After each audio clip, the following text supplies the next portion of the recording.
Pada hari ketiga liburannya, Andrea hanya duduk bersantai di pinggir pantai.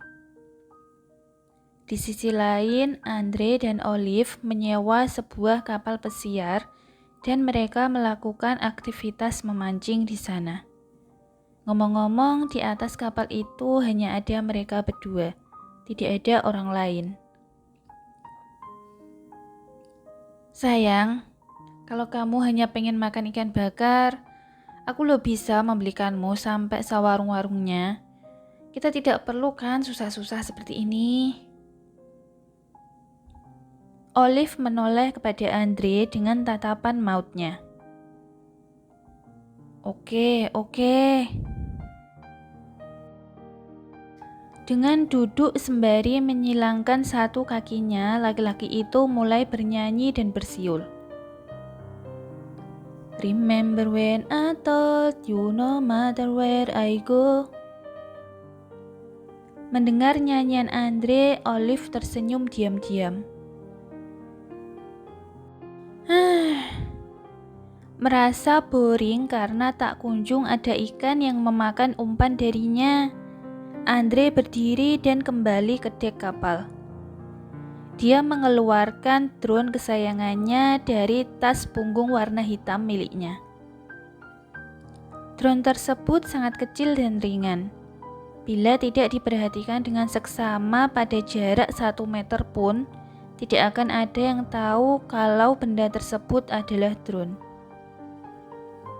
Andre mulai menghidupkan drone-nya. Barang mungil itu mulai terbang ke udara dengan kontrol darinya. Dia juga membuka laptop untuk mengakses beberapa data. Sementara pacarnya, Olive, masih fokus dengan aktivitas memancingnya. Di tepi pantai, mata Andreas sekilas melihat sosok Sandra bersama dengan seorang pria yang dilihatnya waktu itu. Dia buru-buru meraih kamera film kesayangannya dan diam-diam mengikuti pasangan itu dari belakang. Wisnu di lain sisi tengah berenang di posisi yang agak jauh sehingga dia tidak melihat tatkala bosnya beranjak dari tempat duduknya. Andrea terus mengikuti Sandra dan Rama. Dia juga mengambil foto mereka beberapa kali. Tanpa disadarinya, dia telah mengikuti mereka sampai ke tepi jurang yang curam, yang di bawahnya menganga lautan lepas dengan ombaknya yang tinggi. Setelah dirasa puas mengambil foto keduanya, Andrea memutuskan untuk kembali ke tepi pantai tanpa sepengetahuan mereka. Apalagi Wisnu pasti akan khawatir bila tidak mendapati dirinya di sana.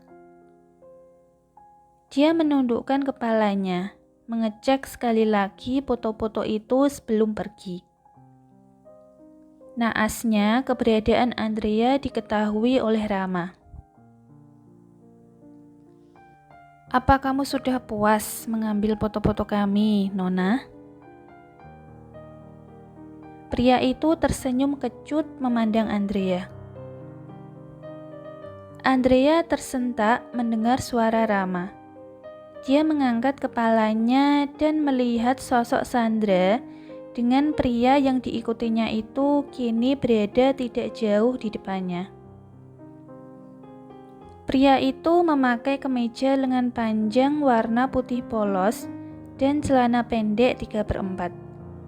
Kemejanya dikancingkan separuh sehingga terlihat dengan jelas dada bagian atasnya yang bidang seperti Hulk.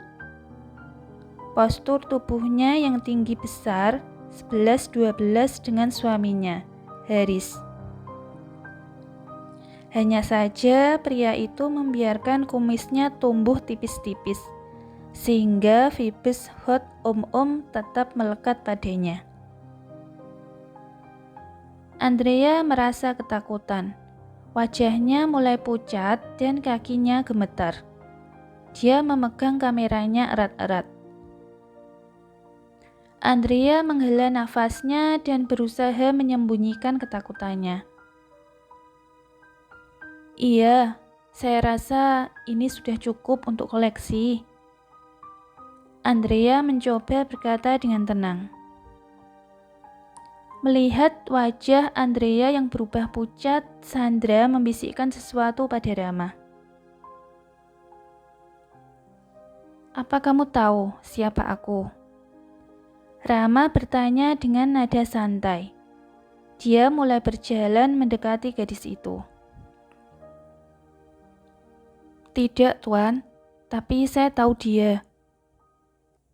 Andrea menjawab seraya menunjuk Sandra yang tengah menyilangkan tangan di dadanya. Menyadari pria itu semakin mendekat, Andrea mundur satu langkah. Ada satu batu di pijaknya jatuh terhempas ke lautan dan seketika menghilang.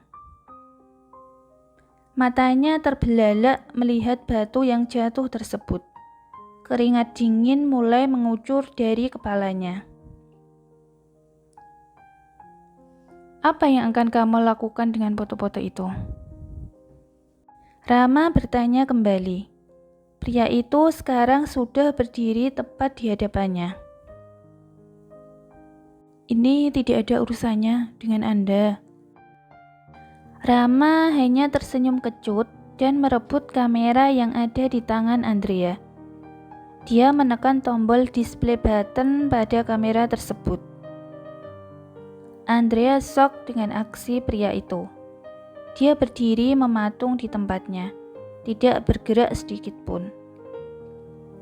Kali ini dia menyadari bila terjadi sesuatu padanya, tidak akan ada yang bisa menolongnya, termasuk asistennya, Wisnu. Melihat foto-foto hasil jepretan Andrea, amarah Rama semakin membara.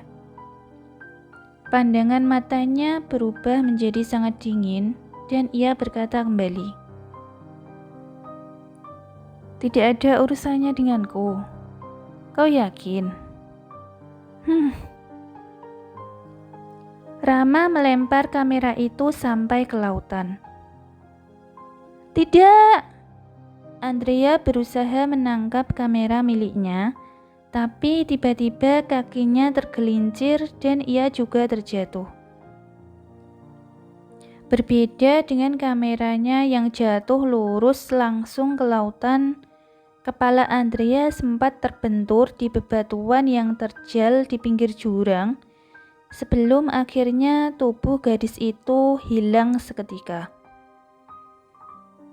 Sandra kaget setelah melihat Andrea terjatuh. Dia berlari ke ujung jurang dan melihat ke bawah. Tidak nampak di mana tubuh gadis itu.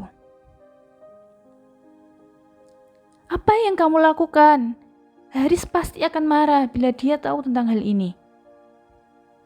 Sandra gugup sekali kali ini. Bagaimana bila Andrea meninggal? Tidak usah khawatir. Orang yang sudah meninggal tidak akan bisa berbicara, kan?